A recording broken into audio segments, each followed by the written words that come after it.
তার দুঃখের অবসান হচ্ছে না। যখন সে রসময় পুরুষকে দর্শন করে তখনই সে শোকমুক্ত হয়। ব্রহ্মাকেও বলেছেন, ব্রহ্মণ সে পরিশ্রাম মধ্যসনাবধি। আমার দর্শন পর্যন্তই জীবের ক্লেশ, আমার দর্শন হলে জীবের ক্লেশ থাকে না। ভগবান বেদব্যাসকে বলেছেন, মদ্দর্শনান্ত সংসার ইতি সত্যং ব্রবীমিতে। আমার দর্শন হইলে জীবের সংসার গতি বিনষ্ট হয়।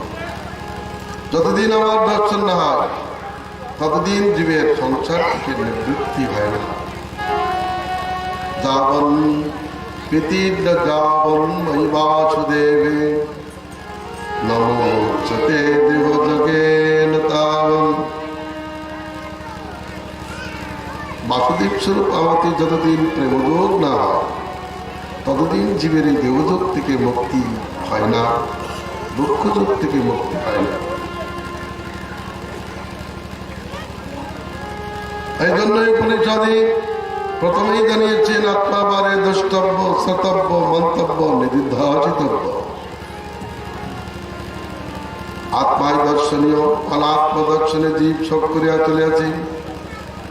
অনাত্মদর্শনে জগৎ দর্শনে শোক অবশ্যম্ভাবী, আত্মদর্শনে পরমাত্মা দর্শনে আনন্দ অবশ্যম্ভাবী।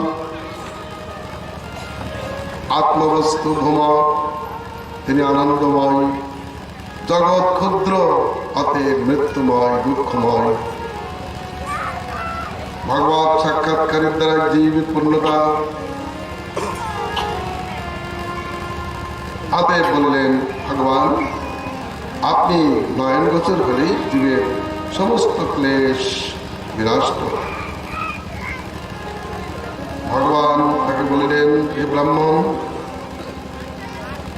জীব জাতিকে অনুগৃহীত করিবার জন্য আমি ভুবন পাবন মুনিবৃন্দ সহ এখানে উপস্থিত আছি। এদের পদধূলি পরম পবিত্র, মৃন্ময় প্রতিমা, তীর্থক্ষেত্র, জলময় গঙ্গাদি এরা বহুকাল দর্শন স্পর্শন সেবার দ্বারা পবিত্রতা দান করে। কিন্তু এই মহাত্মঙ্গলে দর্শন মাত্রই জীব পবিত্র হয়। ব্রাহ্মণ জন্মের থেকেই শ্রেষ্ঠ। আর যদি বিদ্যা তপস্যা যুক্ত হয় তাহলে তিনি সর্বোত্তমান। ব্রাহ্মণ অপেক্ষা কাহাকে আমি শ্রেষ্ঠ মনে করি না। আমার এই চতুর্ভুজ দেহ হইত ব্রাহ্মণের দেহ অতি প্রিয়। আমি সর্বদেবময়, ব্রাহ্মণগণ সর্ববেদময়। জ্ঞানা জানিয়ায় দুষ্প্রাজ্ঞগণ পৃথক বুদ্ধিতে তাদেরকে অবজ্ঞা করিয়া থাকে। সেই ব্রাহ্মণ অবজ্ঞার দ্বারা আমার প্রতি অবজ্ঞা উপস্থিত হয়। অতএব আমার প্রতি যে শ্রদ্ধা আছে, এই শ্রদ্ধা দ্বারা এই ঋষিগণকেও পূজা করুন। যথাজ্ঞা বলিয়া সুতদেব তাদের অনুষ্ঠান করিলেন। অর্থাৎ তিনি প্রথমে ভগবানকে নিয়ে ব্যস্ত ছিলেন। ভগবানের সঙ্গে যারা আছেন তাদেরকে যে ভগবানের ভাবে পূজা করতে হয় সুতদেব এটুকু জানতেন না। অনেক সময় গুরুদেবকে নিয়ে সব ব্যস্ত থাকে, কিন্তু গুরুদেবের পার্শ্বদের প্রতি তত সমাদর করেন না। এইরূপ কার্য দ্বারা গুরুদেব সন্তুষ্ট হন না বা বৈষ্ণব ধর্ম পূর্ণতা প্রাপ্ত হয় না। অনেকেই ভগবান নিয়ে ব্যস্ত থাকেন, ভগবত ভক্তের প্রতি উদাসীন থাকেন। কিন্তু ভগবান বলেছেন, আমি যেমন পূজ্য আমার ভক্ত তেমন পূজ্য।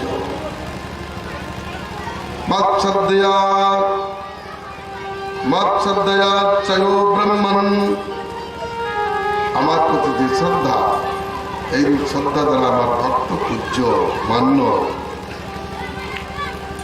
ভক্ত পূজা বিনা আমার পূজা পূর্ণতা প্রাপ্ত হয় না। ভগবান এইরূপ অনুশাসন দিলেন। জগতের প্রতি এই অনুশাসন। অতএব বুদ্ধিমান ব্যক্তি ভগবত পূজার সঙ্গে সঙ্গে ভগবত পিতার্থে বৈষ্ণবের পূজা করিবেন। তস্মাৎ বিষ্ণু প্রসাদায় সন্তোষয়ের বৈষ্ণবান প্রসন্নে বৈষ্ণবে বিষ্ণু প্রসন্ন সন্ন সংশয়। অতএব বিষ্ণু প্রসাদ লাভের জন্য বিষ্ণুগত প্রাণ বৈষ্ণবের সেবা করিবেন, তাকে সন্তুষ্ট করিবেন। বৈষ্ণব সন্তুষ্ট হলে নিশ্চয় বিষ্ণু সন্তুষ্ট হয়ে থাকেন, ইহাতে কোনো সন্দেহ নাই। এইভাবে ভগবান তিনি ভক্ত ভক্তিমান হইয়া ভক্তদের মনোরথ পূর্ণ করিয়া পুনরায় দ্বারকায় প্রত্যাবর্তন করিলেন। মহারাজ পরীক্ষিত প্রশ্ন করিয়াছেন, বেদ ত্রিগুণময়, ভগবান তো নির্গুণ, ত্রিগুণ বেদ কি করে নির্গুণ ভগবান উদ্দেশ্য করিতে পারেন?